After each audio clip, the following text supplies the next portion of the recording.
Pernah dikejar anjing, sampai pernah juga tabrak anjing. Jadi itu pengalaman yang ya luar biasa.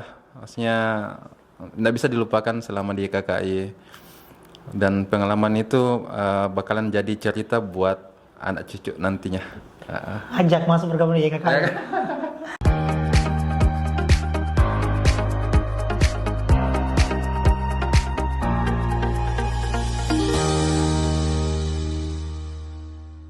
Halo sobat-sobat YKKI, selamat datang di Positif Podcast Sehat Inspiratif. Nah, gimana nih teman-teman di rumah? Udah pada nonton tidak podcast-podcast yang sudah dipublish di YouTube YKKI? Nah, pasti ada banyak sekali keseruan. Nah, kali ini spesial banget nih. Kalau semua kemarin-kemarin kita udah kedatangan orang-orang internal dari YKKI, kemudian udah juga kedatangan dari Duta Wisata eksternal YKKI. Nah, kali ini saya juga tidak tahu mendefinisikan apakah dia internal atau eksternal, karena kita kedatangan alumni dari Yayasan Kesehatan Kanker Indonesia, dalam artian orang yang pernah menjadi konsultan di YKKI. Nah, siapa dia? Langsung saja bersama kami di sini ada Kak Sul dan Kak Ato. Oke, mungkin teman-teman di rumah penasaran, ini Kak Sul tahun berapa sih bergabung di YKKI? Siapa sih Kak Sul sebenarnya ini? Dan kenapa kemudian Positif mengundang Kak Sul datang dan juga Kak Ato datang ke Positif hari ini? Nah, langsung saja kita kenalan dulu lah. Satu-satu mulai dari Kak siapa dulu? Saya saja. Iya, Kak Ato dulu lah. Ya, jadi saya Ato. Siapa dulu Kak teman-teman? Oh ya. Iya. Ya. Ya, saya Ato. Saya alumni YKKI 2018. Dulu kenal YKKI dari Mas Sosmed. Terus masukkan lamaran di sini. Setelah itu diinterview sama Pak Denny sama Bu Devi waktu Bu itu. Devi. Oh, Bu Devi juga. Saya masuk 2018. 2018. Oh, berarti bergabungnya 2018. Ya. Selesainya dan menjadi alumni pada tahun? Saya bergabung di YKKI setahunan. Setahunan bergabung di Setahun, YKKI. akhir 2017 sampai 18. Tapi saya kira ini masih bagian dari YKKI karena masih menggunakan uniform dari YKKI. Saya juga sempat menggunakan yang uniform yang warna-warna abu-abu seperti ini. Tapi kan itu yang dulu. Nah, apa sih inspirasinya? Kenapa menggunakan baju YKKI hari ini? Jadi memang dari awal memang sudah rencanakan. Saya untuk direncanakan. dipakai nih. Jadi apa ya? Saya rasa nostalgia kembali. Nostalgia kembali. Masa-masa dulu kami di YKKI. Bahkan sepatu masih saya pakai. Sepatu yang masih saya pakai, main data dulu masih saya pakai, ada di depan. Oh, berarti pendata, konsultan pendata. Ya, saya main data nyuluh juga. Oh, menyuruh juga. Oke. Apa ya? Nah, mungkin sebelum lebih dalam lagi pengenalannya, kita ke Kak Sul terlebih dahulu. Oke, apa nama panggilannya ini? Positif, podcast sehat inspiratif. Oke, saya hello dulu sama ini. Apa namanya? Positif ya? Iya. Nama saya Muhammad Zul Ahyar. Saya berasal dari Nrekang. Dari Nrekang. Saya dulu di YKKI itu tahun 2018, akhir 2018. Di Makassar. Di Makassar. Yang mana yang duluan masuk? Duluan Ato. Oh, dan Ato. Yang panggil saya itu Ato juga. Ato yang panggil gabung ke YKKI. Waktu itu saya di tim Makassar bersama dengan Ato, Kasukma sama siapa lagi tuh ya? Fani. Ya, kita satu tim, dan masih satu ini juga dengan Kak Ani dengan Kak Devi. Itu awal mulanya masuk YKKI di 2018. 2018 dan menjadi alumni pada tahun? Alumni di tahun pertengahan 2019 kayaknya. Pertengahan 2019. 2019. Menjadi alumni. Iya, sudah sama itu, include semua itu dari Makassar pindah ke NTT. Oh, ke NTT berarti sempat juga? Sempat ke NTT. Ke NTT, berdua berarti ke NTT? Saya bertahan di Makassar. Iya. Bertahan di Makassar. Saya ke NTT karena cuma training di Makassar cuma 1 bulan. Mungkin karena ndak pede dengan kampung sendiri. Makanya minta pindah ke daerah yang agak jauh dari Sulawesi. Jadi Akhirnya pindah NTT.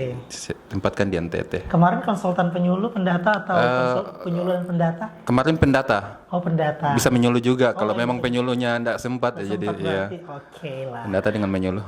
Oke. Nah, di sini Kak Sul sama Kak Ato bergabung semua di tahun 2018. Bagaimana kemudian gambaran terkait dengan YKKI pada saat itu? Siapa dulu nih yang mau jawab? Gambaran YKKI, waduh YKKI mau gabung, apa sih motivasinya buat gabung ke YKKI waktu itu? Awal pertama gabung karena sesuai jurusan kami, jurusan kesehatan tentu. Oh, jurusan kesehatan Saya masyarakat? keperawatan nurse. Oh, keperawatan nurse. Oke. Kemudian pekerjaannya itu ke sosial. Ke sosial. Nah, saya kan dulu bukan akademisi. Saya dulu lebih aktif di organisasi. Jadi terbiasa dengan hal-hal yang harus Bersentuhan langsung dengan bersentuhan masyarakat. langsung dengan masyarakat. Nah, itu yang membuat saya tertarik gabung di KKI. YKKI. Makanya bergabung hampir setahun berarti atau setahun lebih. Setahun, Bas. Setahun pas, kemudian resign dari YKKI, hari ini kerja di mana? Hari ini saya sekarang double job. Oh, double job. Wah, luar biasa double job. Baru dicoba. Jadi saya di kampus, maksud saya di Rumah Sakit Wisata Indonesia Timur. Oh, di UE, Rumah Sakit Wisata UE. Dan Rumah Sakit Sandikarsa. Masya Allah, Sandikarsa yang di veterannya. Iya, baru. Oh, betul. Nah, tapi berarti 3 dong sebagai konsultan juga hari ini. Ya, konsultan, kembali jadi konsultan karena Kembali ini menjadi konsultan. pakai Ya. lengkap jadi konsultan. Bajunya mewah banget ya, kancing-kancingnya itu Masih ID kayak card-nya. baju-baju bos. Tapi ini betul-betul menunjukkan kalau ini ID card-nya sudah ID card yang lama banget ya, udah pudar, udah tulisannya pudar. tuh sudah tidak kentara lagi. Kena matahari kan pendata. Iya betul. Bukti perjuangan berarti. Perjuangan. Nah, kalau Kak Sul gimana? Hari ini pas cari resign dari YKKI, kerjaannya mungkin Oh iya, saya resign dari YKKI itu bukan karena bosan dari YKKI. Iya, kemarin resign karena memang kemarin sempat daftar di Nusantara Sehat. Nusantara NS. Iya, NS. Ada panggilan Nusantara Sehat.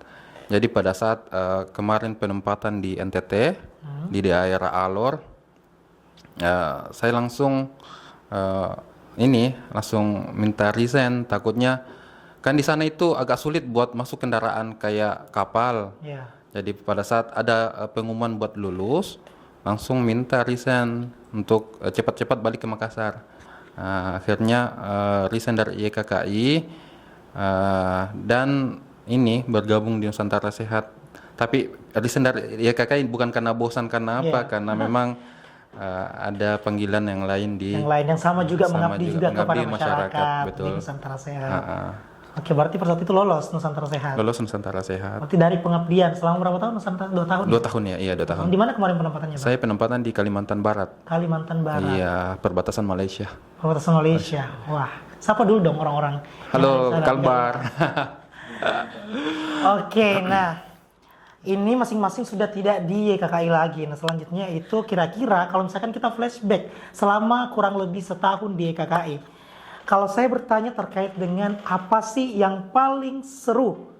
Yang paling seru selama ber-YKKI itu apa? Kasul dulu lah yang pertama. Yang paling seru ya? Yang paling seru dari banyaknya pengalaman, apa sih yang paling seru yang tidak bisa dilupakan? Yang paling seru Karena itu serunya. yang paling seru itu di YKKI. Kan saya penempatan NTT. Alor. Yang paling seru itu kita di YKKI itu kita artinya kerja sambil liburan. Kerja sambil liburan, betul. Kerja Saya sambil pernah rasa itu, kerja sambil liburan. Kerja sambil liburan. Habis kerja, habis kita pendata. Ya. Habis mendata itu sorenya itu ke pantai. Pantainya NTT luar biasa. Keren. Keren. Dan pengalaman yang tidak pernah diterlupakan pada saat di YKKI itu naik kapal feri sama kapal besar itu, kapal Bukit Siguntang kayaknya namanya. Jadi kalau kita pulang kampung kita naik kapal Bukit Siguntang. Jadi itu pengalaman yang sangat berkesan pada saat di YKKI. Dan pengalaman berkesan lagi yaitu kita ketemu sama masyarakat yang beda adat dengan kita. Oh iya, betul. Apalagi di NTT itu dia mayoritas non-Muslim, sedangkan kita masuk secara minoritas di NTT. Tapi perlakuan yang kita dapat di sana sama halnya kalau kita di tempat minoritas. Di KKI juga itu pengalaman yang tidak bisa dilupakan kalau kita mendata, kan di NTT itu banyak anjing dengan Pernah dikejar anjing berarti. pernah dikejar anjing sampai pernah juga tabrak anjing. Jadi itu pengalaman yang ya luar biasa, maksudnya tidak bisa dilupakan selama di KKI, dan pengalaman itu bakalan jadi cerita buat anak cucu nantinya. Ajak masuk bergabung di YKKI. Oke, tapi sebelum kita lanjut, tadi saya sempat dengar kalau nggak dari Kak Ani, orang-orang di luar mengatakan kalau salah satu dari narasumber kita hari ini itu ada yang cinlok. Dan hari ini menjadi pasangan suami itu siapa? Kak Ato atau Kak Sul? Nah, kenapa tidak di-mention itu? Sebagai pengalaman yang tidak bisa dilupakan. Apa benar, Bang? Iya betul, mantan pacar sih sebetulnya. Mantan pacar, tapi alhamdulillah hari ini sudah menjadi istri. Sudah menjadi istri. Saya ajak tadi ke sini tapi dia malu katanya. Seharusnya bagus banget kalau misalkan ada juga. Nanti bagus deh kalau misalkan positif, selanjutnya datangkan Kak Sul dan pasangannya supaya betul-betul komplit ini ya KKI. Jadi selain mencari cuan, kita juga mencari jodoh di KKI. Nah, bisa ceritakan dikit Bang, gimana sih kok sampai bisa cinlok dengan mantan pacar tadi terus hari ini sudah menikah? Oh iya, bukan cintok sih Kak. Ya, kayak apa ya? Sebelum masuk ke KKI dulu dia duluan yang masuk. Oh, dia duluan yang masuk. Tapi sudah pacaran pada saat Namanya itu. siapa Bang? Spill. Namanya Isra Mirawati. Halo. Halo mantan. Iya, dia penempatan ini dulu. Dia penempatan Ambon Maluku sama ya? Ibu kotanya? Iya, Ternate. Maluku Utara, Ternate. Iya, dia di daerah Ternate itu. Jadi pada saat dia di sana, dia sarankan saya juga masuk ke KKI. Oh, berarti teman kampus? Teman kampus. Ya, sama di KKI juga dulu. Sama juga di NTT kemarin. Oh, dia di Kota Kupang, saya di Kabupaten. Jadi sempat sama. Saya ajak tadi tapi dia malu-malu katanya. Nggak pede dia ngobrol di sini. Menikah tahun berapa berarti Bang? Habis dari YKKI atau masih menjadi konsultan di YKKI? Setelah dari KKI. Setelah dari KKI. Oke. Kalau Kak Ato sendiri gimana nih? Hal yang paling seru? Apakah cinlok juga kah? Atau apa mungkin dikejar anjing, jatuh dari motor? Seru apa ya? Nggak ada? Atau seru semua? Seru semua sih. Yang paling saya ingat itu ini mes ketiga. Ya. Waktu awal penempatan Mes itu. ketiga? Iya. Berarti kan di Makassar, berarti di Makassar ini di kota Makassar nih berarti menjadi konsultan? Saya konsultannya di Kota Makassar. Nggak pernah ke misalkan ke Pinrang, ke mana, ke kabupaten-kabupaten lain selama di KKI? Pernah coba di Goa. Oh, di Goa. Di Goa di mana? Bagian mana kemarin Bang? Goa di ndak terlalu jauh di sini. Setelah batas kota. Palangga. Ndak sampai Palangga, Sombopo. Oh, Sombopo, daerah Sombopo. Saya koordinator waktu itu. Oh, koordinator. Tapi tidak lama karena kan apa ya, kondisi memang yang tidak memungkinkan untuk menggarap di sana. Jadi ini mes ketiga.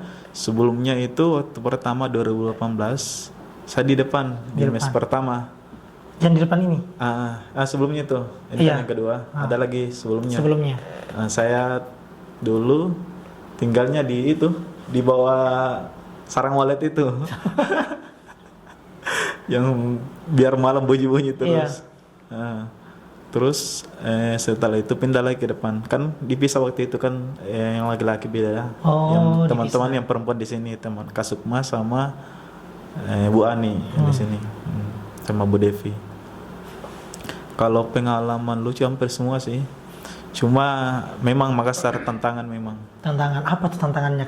Karena kan kemarin kita juga sempat kedatangan tim konsultan yang ada di Makassar.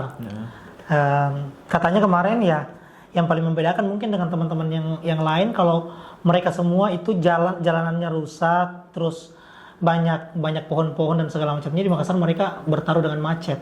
Nah, kira-kira kemarin waktu ke Ato ini apa kira-kira yang paling menantang itu? Selain macet memang mental memang ya. Mental Memang yang diuji. dalam banget ya, mental sampai ke mental, pekerjaan yang berhubungan dengan mental. Kenapa diapain Bang mentalnya?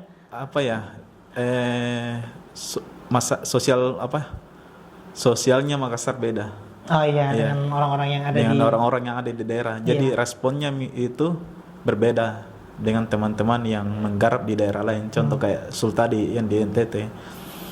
Maklumkan perkotaan orang tidak terlalu peduli dengan hal seperti ini. Tapi itu tidak jadi halangan untuk kami tetap mendata, menyuluh. Pengalaman yang menarik waktu itu pernah sampai closing banyak. Jadi pada saat closing banyak itu ada temu rama. Jadi itu yang dipakai nanti ke Gorontalo waktu itu. Iya. Itu yang seru sih. Itu yang serunya karena dapat closingan. Pas saat closingan, nah itu yang dipakai, itu bertepatan pada saat acara temu rama.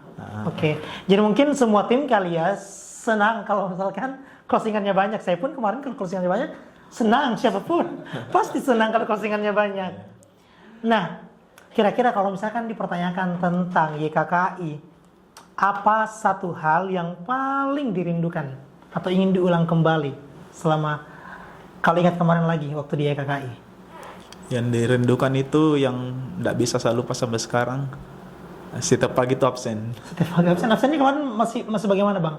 Selfie. Oh, masih selfie ya? Swap foto. Yang pakai yang pakai waktu-waktu itu, yang pakai GPS atau selfie saja? Ya, selfie saja sama teman-teman, ditemani sama nasi kuningnya. Itu tiap pagi, rutinnya setiap pagi, tidak dilupa. Makanya waktu pas kemarin saya pernah datang ke sini sebelumnya. Oh, pernah datang ke sini. Kantor yang baru ini? Ya, sudah baru ini. Diminta sama Pak Denny.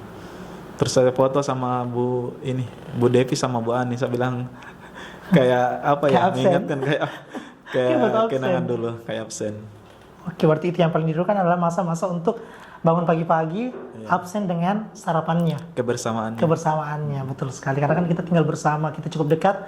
Orang-orang di KKI itu cukup dekat, apalagi orang-orang yang ada di lapangan. Nah, kalau Kak Sul gimana?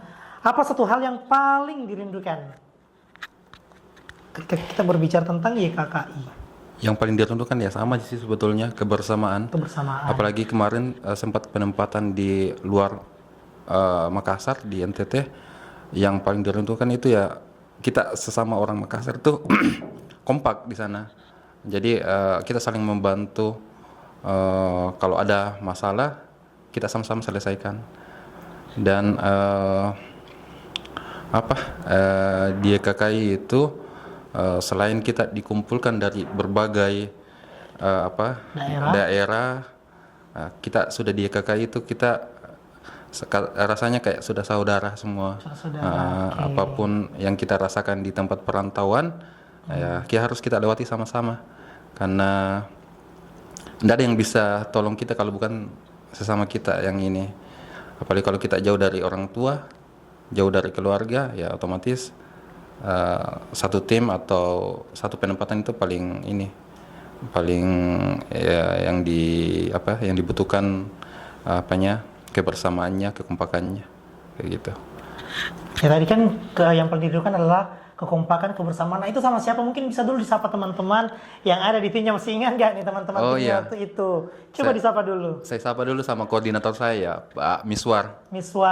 Mungkin kalau dia nonton dia masih ingat kebersamaan kita waktu di Alor dengan Ella, ya dengan Anto. Ya, ada 3 orang itu. Sekarang semuanya ketiga-tiganya itu 4 sama Abang sudah dia kakek sama udah jadi alumni semua. Sudah alumni semua. Alhamdulillah udah jadi alumni semua. Alumni semua.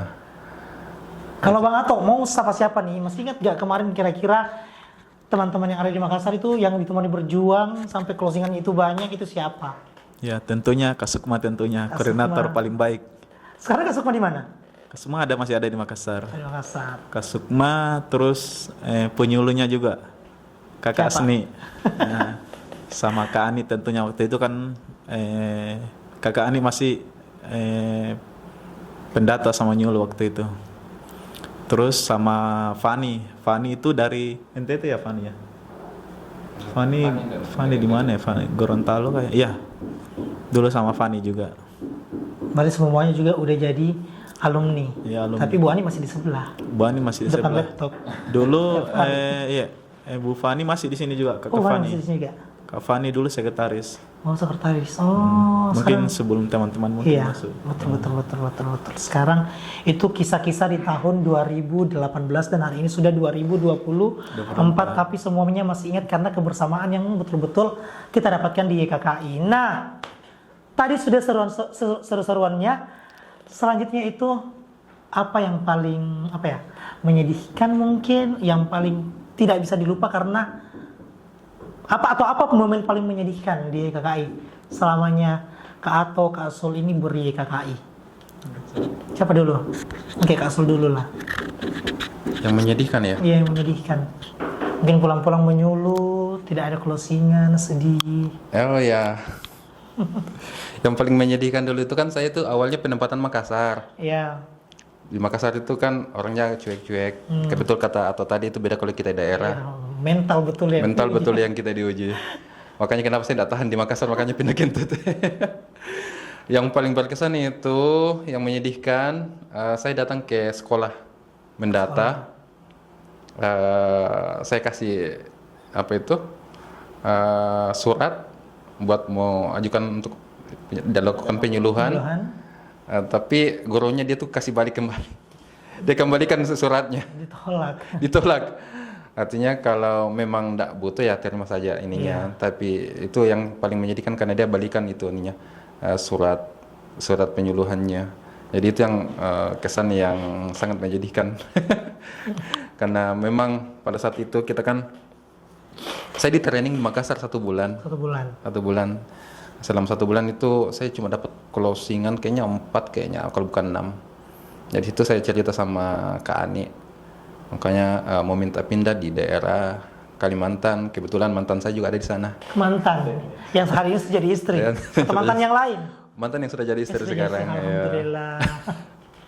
Ya, jadi dia ajak ke sana. Jadi pada saat di NTT ya alhamdulillah pada saat pindah pertama langsung meledak di sana. Meledak. Langsung hampir 150. Menyala abangku. Menyala abangku. Iya, rasa sedihnya terbayarkan. Iya, karena kemarin waktu di Makassar cuma 4 closingan ya kayaknya, 4 closingan enggak sampai target lah. Yang harusnya lolos. Enggak lolos training. Itulah yang hal yang menyedihkan lah pada saat jadi ini konsultan pendata di Makassar. Oke, kalau Kak Ato gimana? Yang buat sedih ya?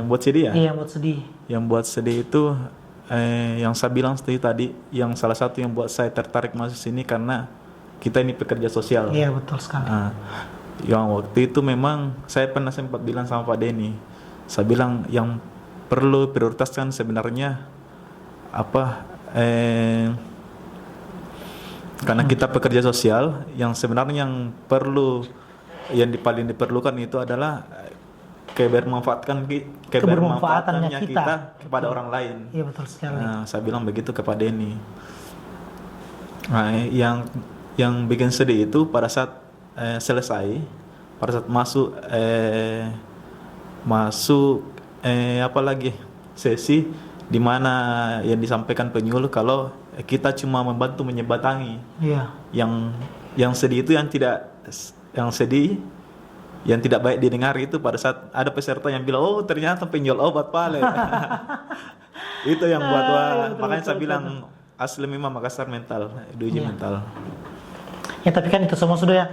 Nah, teman-teman yang belum nonton podcast pertama kita bersama dengan Pak Ketua, di situ bisa dicari jawabannya YKKI dan juga bagaimana kemudian stigma yang terbangun di luar terkait dengan penjual obat, itu semua sudah ditepis yang di podcast pertama kita. Jadi teman-teman yang di rumah jangan lupa nonton semua podcast-podcast yang ada di Positif. Nah, tujuan utama daripada YKKI adalah bagaimana kemudian mewujudkan Indonesia tanpa kanker. Sebagaimana dengan visi dan misi yang ada di YKKI itu sendiri. Nah, selain itu, selain edukasi juga kan hari ini kita juga sudah punya namanya Rumah Bahagia Pasien. Itu itu diperuntukkan bagi orang-orang yang kurang mampu tapi mau datang ke Makassar untuk berobat kanker. Itu semua difasilitasi makannya dan juga transportasi untuk menuju ke rumah sakitnya.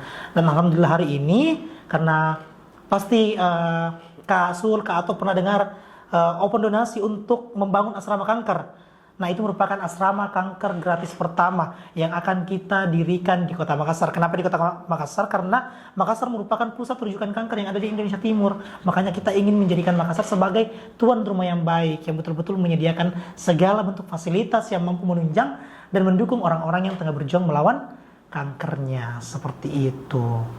Nah, mungkin teman-teman di rumah, sebelum kita selesaikan semua terkait dengan bincang-bincang kita sore ini, nah, mungkin pesan-pesan dari Kak Sul dan juga Kak Ato untuk YKKI ke depannya, untuk teman-teman yang ada di rumah, untuk teman-teman konsultan yang hari ini sedang berjuang untuk meningkatkan pengetahuan masyarakat terkait dengan kanker, itu apa, Kak? Mungkin dari Kak Ato dulu. Untuk teman-teman, untuk apa ya, internalnya YKKI terus berinovasi. Yang saya bilang, karena sama halnya kalau kita tidak berinovasi, sama halnya saya ambil analogi dari misal dari HP Nokia. Itu dia tidak berinovasi, akhirnya ketinggalan. Iya, betul sekali. Terus untuk teman-teman yang masih di YKKI, jaga tempat di mana kalian bekerja, pelihara tempat kalian di mana bekerja, jaga nama baiknya, sekalipun tidak membuat teman-teman kaya, tapi bisa membuat teman-teman hidup. Masya Allah, bermanfaat. Oke, Kak Sul, gimana Kak Sul? Pesannya untuk teman-teman baik internal ataupun masyarakat yang ada di luar sana. Ya, untuk teman-teman YKKI yang masih bertugas, ya, di mana kaki dipijat, di situ langit dijunjung ya. Ya, betul sekali. Dimanapun kalian di tempat tugaskan, kalian harus jadi orang yang tetap menjaga kekompakan, kebersamaan, jaga teman-teman, terus yang paling penting itu jaga perilaku kita kepada masyarakat. Karena itu yang paling penting pada saat kita di daerahnya orang. Untuk teman-teman yang sudah jadi alumni, jadikan YKKI sebagai pengingat kalian waktu waktu membutuhkan ini membutuhkan tantangan, pasti kalian biasa mengingat YKKI karena di situ berbagai macam cerita perjuangan pada saat melakukan pendataan dan penyuluhan di daerah-daerah. Itu saja mungkin yang bisa saya sampaikan. Oke. Dan mungkin untuk menutup sesi kita sore ini, saya mengajak semua teman-teman yang ada di rumah, teman-teman alumni, dan semua sobat-sobat YKKI untuk memberikan donasi terbaiknya untuk membangun asrama kanker gratis pertama yang akan didirikan di Kota Makassar. Ini tidak lain tidak bukan adalah untuk membantu, untuk memberikan dukungan terbaik kita, teman-teman yang hari ini sementara berjuang melawan penyakit kanker. Namun itu saja pertemuan kita pada sore hari ini, dan sampai jumpa di podcast selanjutnya. Bye-bye.